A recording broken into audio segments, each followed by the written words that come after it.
I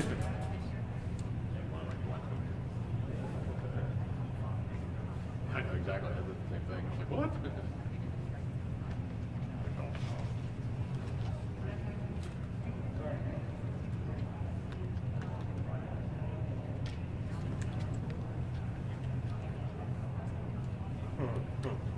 I mean,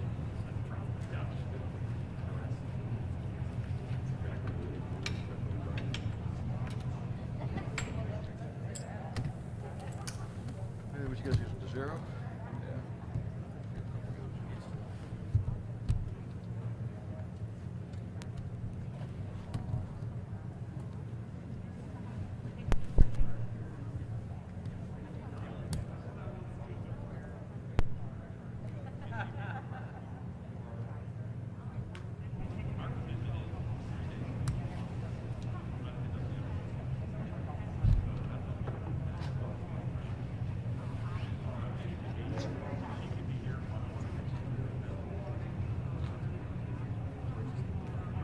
yeah, exactly.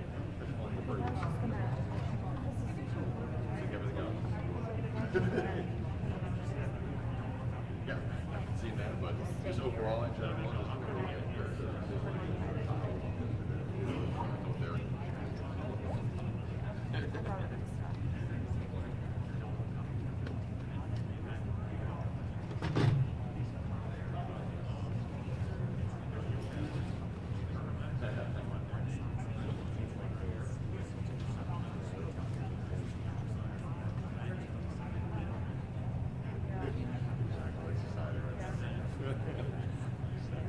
Yeah, I've noticed that when I go out. It's okay, we'll make it work.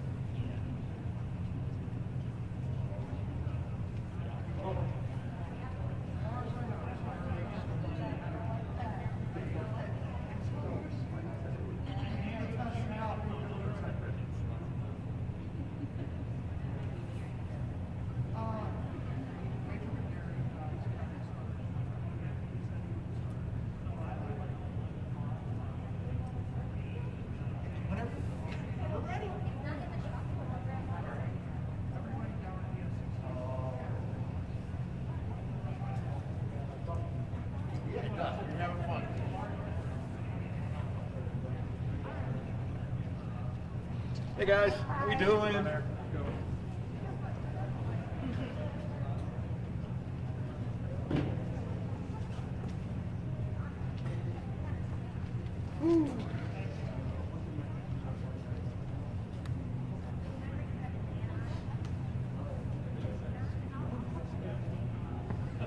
as long as you can fit in here.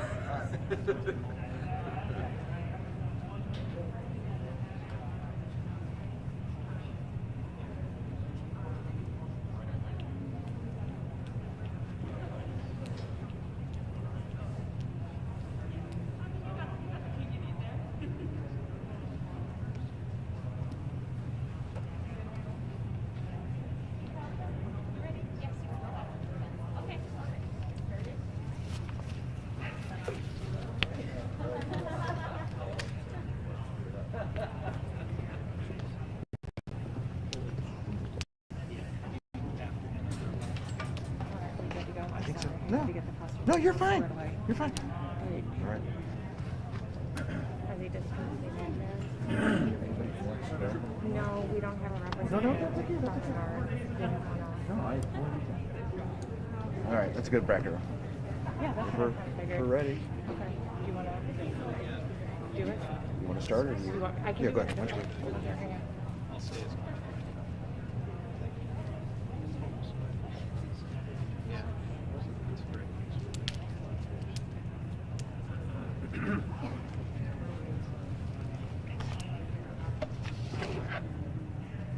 Good morning. Thank you for coming to our press conference here at the Lucas County Rec Center. This will be the future site of our COVID-19 PCR testing starting this week and into next week. We will provide additional details for that. I'd like to introduce our speakers today because this is a collaboration between the Toledo Lucas County Health Department, the Ohio National Guard, our partners at Mercy Health and then also at ProMedica.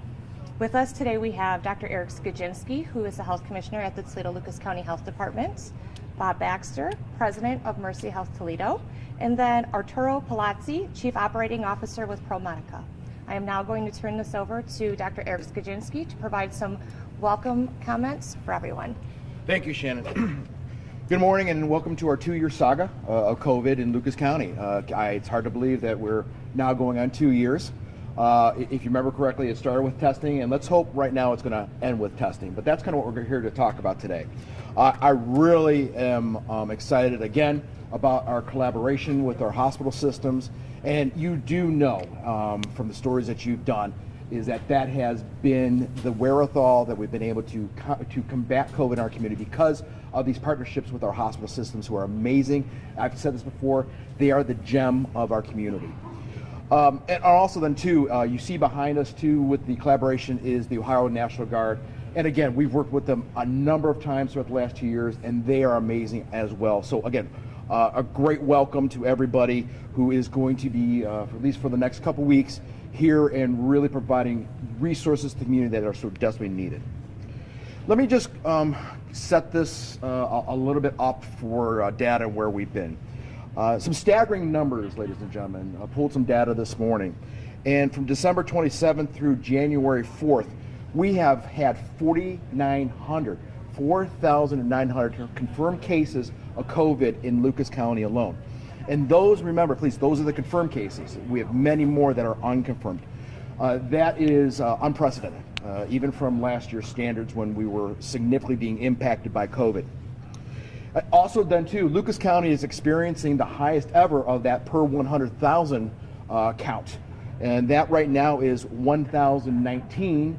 I would imagine looking at the data compared from last week, that is going to go up again. So we are impacted that way.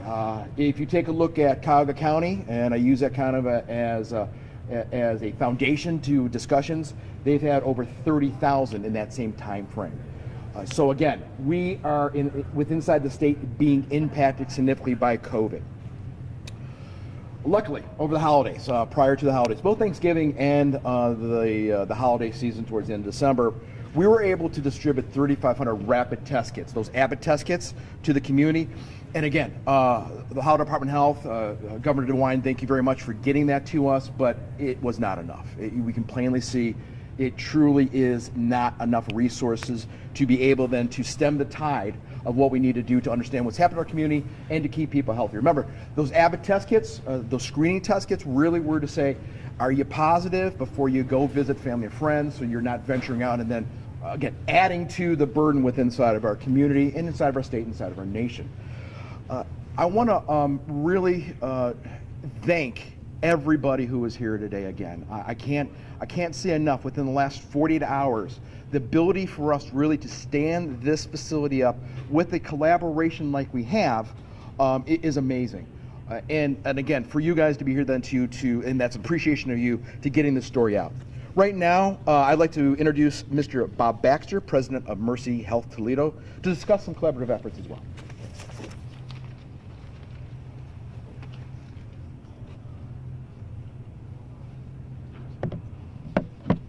Good morning, everybody. Thank you, Eric. Thank you for those comments. But more importantly, I want to thank you and I want to thank your team in the health department for the leadership that you've provided over the last almost 2 years. I know this isn't exactly what you thought you were signing up for when you started this role, but we have been very benefited and thankful for the leadership you've provided in the collaboration that the health department's provided. And it really is in the spirit of collaboration that I'm happy to be here with you today to talk about the access to testing that's being opened up in this facility. So let me begin by thanking the Ohio National Guard, really the governor, the Ohio National Guard, the sacrifices of those men and women to help stand up this center and be here over the holidays, being away from their families during this important time of the year. I also want to thank ProMedica for their collaboration and partnership. I think from the earliest days of this pandemic, one can look back from the testing that was set up at the Toledo Botanical Gardens in collaboration with our partners, to vaccination sites through the pandemic, to where we are today. We could not be at this spot were it not for having great partners to work with. Having said that, as a community, we've all sacrificed much and we've all suffered many losses, and there are more sacrifices to come. But with that said, I am very hopeful for the dawn that seems to be in front of us. But there's a lot of work we need to do to get there. And I think access to testing is one of those very important elements to making sure that we provide the testing that the community wants and that the community needs, as well as at the same time opening up capacity in our emergency departments so we can do that which we do best, which is take care of patients. So having said all those things, I just want to offer one more time a thank you to our partners for helping to make Toledo a safer, stronger, healthier community. Thank you. And it's a pleasure to welcome Arturo Palazzi to the podium.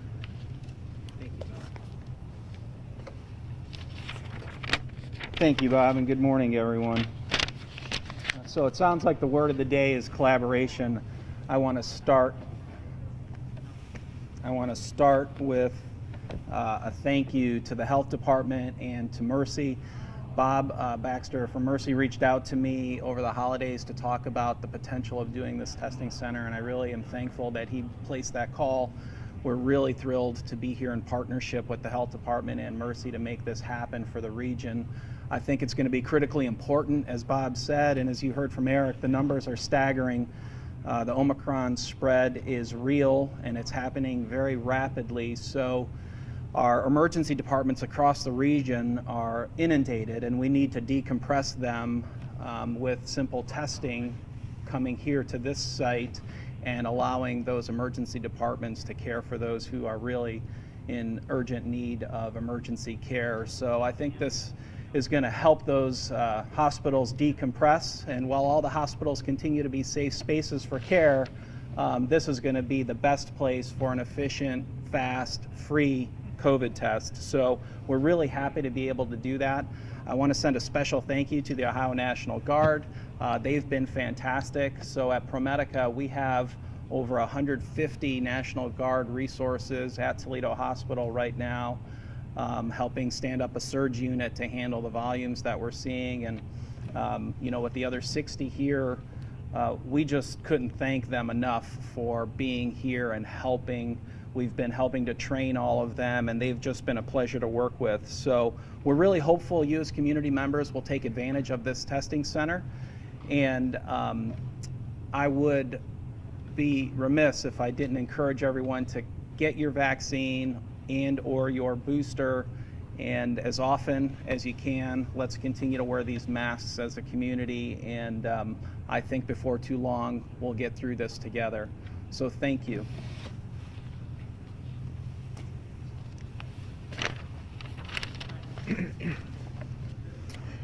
Okay, what I'd like to do now is hopefully kind of walk through the process that we're going to ask the community to go through to be able to get here to be tested. I think we need to stress that we're going to have an appointment before you come to the doors. So please, this is not a walk-in clinic. We really need to be effective and efficient here. So unlike some of our other clinics, when they'll be able to run with walk-ins, we're going to do this a little bit differently. So again, please bear with us, community. First off, I want to start off with the link. Right now, it's going to be www.lucascountyhealth, all one word, .com. And then I think too, what we're going to ask to have you do is you got to have an email. I know when we originally started doing some vaccination with registration, an email wasn't important, but we're going to have an email to schedule that appointment. So again, I'm stressing a couple things here. Have that email. So you're going to need to complete the registration form on the COVID-19 testing link that I just gave out. And then what you're going to do is you're going to open that confirmation email and click on that MAKO, M-A-K-O link. That is our testing facility who we're going to be sending those samples to. The MAKO patient registration form must be completed. Once the form is completed, the patient will be emailed a QR code. It's that funny looking box with the black squiggly lines in it, which is your booking ID. So that QR code with that booking ID. It's very important to have this information available the day of testing. Again, you have to have that information. Once registered for the COVID-19 PCR test, again, this is not a rapid test, you will receive You will receive a confirmation email with additional information that is required to be completed to finalize your appointment. So there's going to be a couple steps here. You will receive 3 reminder emails before your appointment and a text message reminder 2 hours before your appointment. Please, I'm stressing this too. If for some reason you cannot make your appointment, please cancel it. We feel, especially the first couple days, these appointments are going to be at a premium. So we do want to be able to service the community as much as we possibly can. So if you're not going to be able to make your appointment, please cancel that. If you are completing the registration for someone else, which, please, I understand that. Elderly parents, grandparents may not be able to do this. Make sure you're using their information when you're filling that form out, not yours. It has to be their information. Testing is going to be available for those 2 and up, 2 years and above. Now remember, parent or legal guardian must attend with that minor, and you have to have ID. You have to have ID. Please come to the testing site at your scheduled time to avoid additional traffic or unnecessary waiting. Again, sometimes with our vaccination clinics, people are lined up for an appointment that's happening at 10 o'clock, but it's 8 o'clock. You will only be able to come through the doors at approximate time of your appointment. You're not going to be let in prior to. Masks must be worn inside of the testing site. Masks must be worn. Once you test, if you're asymptomatic, you need to return home and continue to isolate until you receive your COVID-19 test results. If you were exposed to a positive COVID individual, follow the CDC guidelines for both the isolation and quarantine for COVID. And again, I think we've discussed that a number of times, but please, you can get on to our website, any of the websites that are out there, to get those guidance. Our test results we're looking at should be returned in about 72 hours from the test date. Patients are going to receive a text and an email from Mako Medical. You are going to be receiving that email from Mako Medical, not from ProMedica and Mercy or the health department, letting them know the results are ready to view in their portal. Many of us use a portal for our own medical records from a hospital or from our doctor's office, so it's going to be the same thing. Results can be printed to be able to take back to work or school if so required. Again, stressing, this is a PCR test, not a rapid test. You are not going to receive those results at that point in time.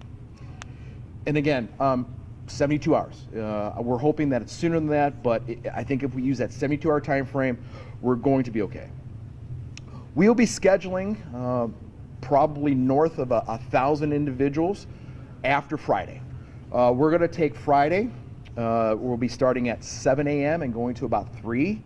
And we're going to probably look at trying to do about 500 that first day. Again, that could change, but we want to make sure that this process is effective and efficient. We're probably going to have to change it around a little bit after that first day, and then throttle that up come Sunday and through Friday of the next week, and that's going to be the schedule. It's going to be Sunday through Friday, 7 to 3, and again, that pay attention because that could change depending on the testing ability and hours available. With that said, I do believe that I think we're going to try to have this posted on the website, the process, okay? So it'll be there again, what we just talked about. And again, please have your information with you when you come, and you will only be able to get through the doors at about your approximate appointment time. So don't come early for a 10 o'clock appointment at 8. So with that said, questions for any of us, please. When does the website go live? When can people make an appointment? So right now? Right now. Yep. This is an appointment-only clinic. That is correct. A demand in the county for a walk-in clinic right now? You know, I think there's demand for testing right now. We're getting calls all the time about where can I go. You know, there's not a lot of testing out there right now that we can offer to those individuals. So I think, like I said at the start, I think we're going to see a significant use of this facility. I would imagine, again, we can throttle this up. You know, let me take a step back. We were doing several thousand here or within inside the county a year and a half ago. So we know we can do much more if needed. So it's going to be driven by the need of the community in the region. What's the benefit of somebody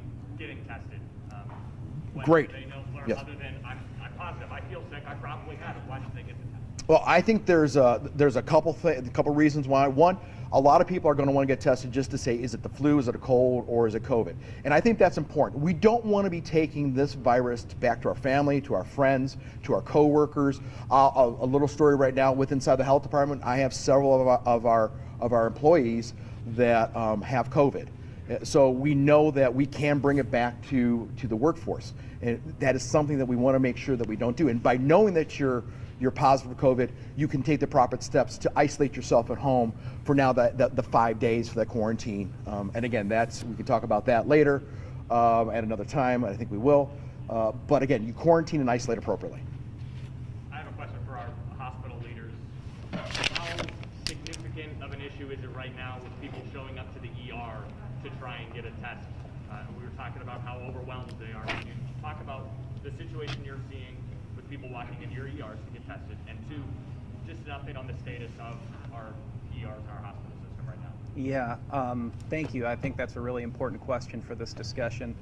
The EDs across the region, all of our hospitals, I'll let Bob chime in here in a second, but all of the hospitals in the region are full with patients, and all of the EDs are beyond full. They're beyond capacity. So this is really an effort for those people, and we do have many people just walking in trying to get tests who are waiting hours and hours, while there are other people who are really more urgently in need of care ahead of them who are also waiting just because we're so clogged. So this will really help to decompress those emergency departments and allow those who really need that high level of care immediately an opportunity to get in more efficiently. So it's a real issue right now. The hospitals are very stressed, and because of the spread of COVID, even from an employee standpoint, we have many employees who are out, which also hurts capacity. So anything we can do to be more efficient, like this testing center, I think is going to be really beneficial to us. Everything Arturo just said.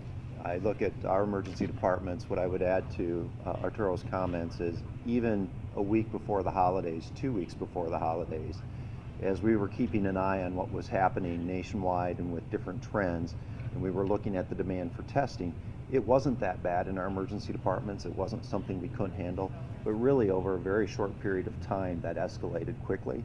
And of course, we're moving into flu season at the same time. So we went from a point where it was a manageable amount of testing that we were doing to our walk-in clinics and our emergency departments really being overwhelmed and taking away from the capacity to do the other things that our EDs and our clinics need to be doing. So this helps both in terms of decanting that volume, really providing a better situation for people to get tested, as well as allowing our emergency departments to take care of the folks that they're uniquely qualified to take care of. The staffing situations are challenging, so as we can do things like testing to help curb some of the spread community-wide, it certainly helps us in terms of our staffing. Our providers are tired, our nurses are tired, so anything we can do to manage that certainly helps. That's been the other hard part. Our numbers in terms of COVID positive patients are higher than they've ever been, but at the same time we're trying to manage that with less resources than we've historically had. So this is really important. I think we're all going through the same thing.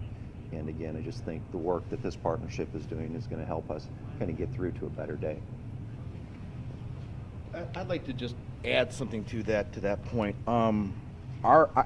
Every day I come in and we have a dashboard, a data board that I can look at numbers for admits, hospital bed use, ICU, vent use.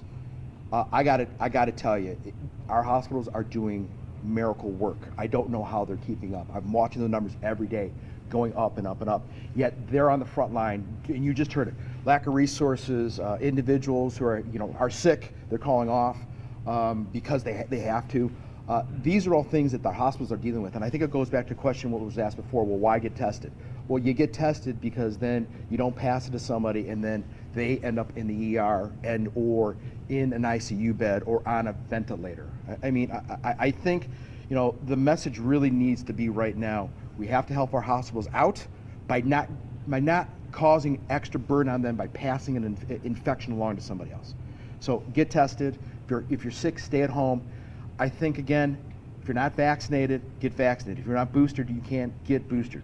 The numbers are there, ladies and gentlemen. The data's there.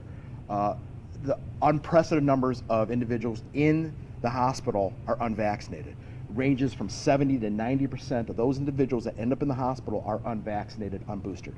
So please, get boosted, get vaccinated. If nothing else, wear the face covering when you're in a crowded area. So with that said, any other questions? Yes. Why specifically with the Lucas County Rec Center? Yeah. Good location to bring people to. Again, I will go back to disaster management. You wanna pick a place where people know, where it's easy to get in and out of. And let's face it, this kind of has been the central hub for vaccination for testing in the past. So people know this. It's a big facility. We can get a lot of people in here, a lot of people out pretty fast. And that's kind of why we chose this. And plus, we could stand it up immediately. Could we have found maybe another big box store that was vacant to set that up? There was just way too many challenges. So right now, this was the best spot. And then, as I said, we're running vaccination clinics after hours. So this will end at 3 o'clock. We'll do what we need to do to break this down, and then bring back our vaccination clinics a couple times a week. So it works out well. It's been great too with the Ohio National. What's been great too with the Ohio National Guard resources, we've done a good job, I think, here of explaining how the hospitals are inundated with volumes right now that are unprecedented and hard to handle. It's really been a boost to have the Ohio National Guard folks here, and the work that they're doing, just specific to your question related to why here. In just a few days, we've been able to stand this up and ready to roll tomorrow. So it's because we have some familiarity with this site, and we were able to get the troops here really quickly and get them trained up very quickly. So it's been a very efficient process to date. We've only been at this for a few days here, and we're ready to roll tomorrow. Jordan, did you say there are 60 National Guard members helping with this site? With this particular site, yes. Anything else? All right, well, that concludes the press conference. Thank you very much. And again, looking forward to opening the site for testing and helping the community out. Thank you. All right. Thank you, sir. Well done, Awesome Eric. job, Thank as you. always. Thank you. Gentlemen, Really appreciate it. how's it going, Eric? Yeah, good. How about you? Good. Excuse me, gentlemen. Oh, sorry. I'm sorry. Could I bother you gentlemen for just a one-on-one interview? Sure. Yeah, it's coming along. That's really happening. You get salt or anything? Do what? You guys need salt? Yeah. You want to get in on this? Do you want? You want to